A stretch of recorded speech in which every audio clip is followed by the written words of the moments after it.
Isang duck layer farm sa Mahayhay, Laguna ang nakakamanghang nakapagpapaitlog pa rin ng dapat sanay kalb ng mga pato dahil ang mga ito ay mahigit na sa 2 taon.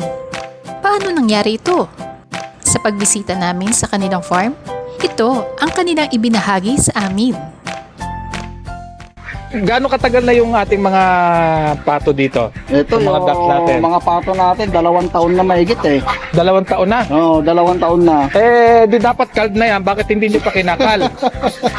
Nangingitlog pa eh. Nangingitlog pa. Oo, nakaka-14 itlog pa yan araw-araw eh. Sabi nga palitan na para mag 100% sana yung itlog nila. Wala lang akong panahon ngayon. Pero importante nangingitlog Ay, nangingitlog pa.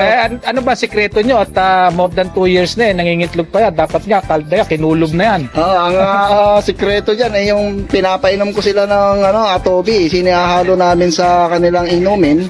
Tinitimpla lang namin sa inumin.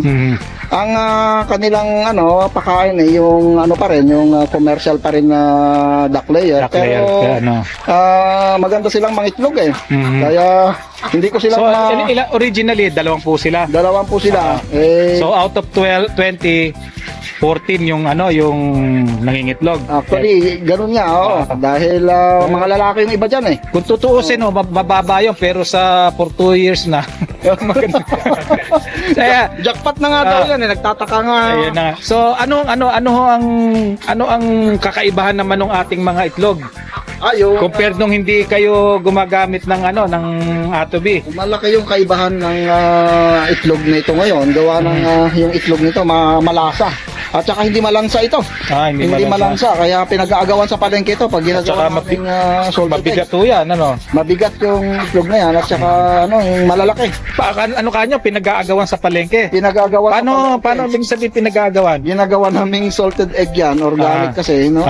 Pagdating sa palengke, hindi inaabot na 5 minuto, ubos lahat yan eh. Ganon. So, pagka ganung maganda pala ang market di siguro mag-expand kami. Ayun, mag-expand kayo ng May reservations na kami, additional na ngayon. Mga itik na papalakihin kasi talagang maganda ang demand eh. Isang mapapansin ko dito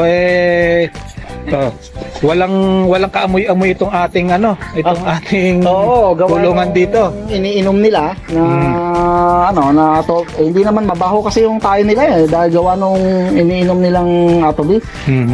So, kamusta naman nagkakasakit ba sila mula nung dinamitan nyo ng atobi? Meron po bang walang namamatay lang. So, no maintenance. Kumbaga, no maintenance farming to. No maintenance yan. Maliban pag gusto mong magkatay dyan, doon lang magkakaroon ng mortality. Galing Magagawa nating kapaki-pakinabang pa ang ating mga kalb layers, tumipas man ang mahigit 2 taon. Sa tulong ng atobi, napapanatili pa rin ang magandang kalidad ng itlog at taglay nitong lasa na babalik-balikan ng masa. Kaya siguradong tuloy-tuloy ang kita.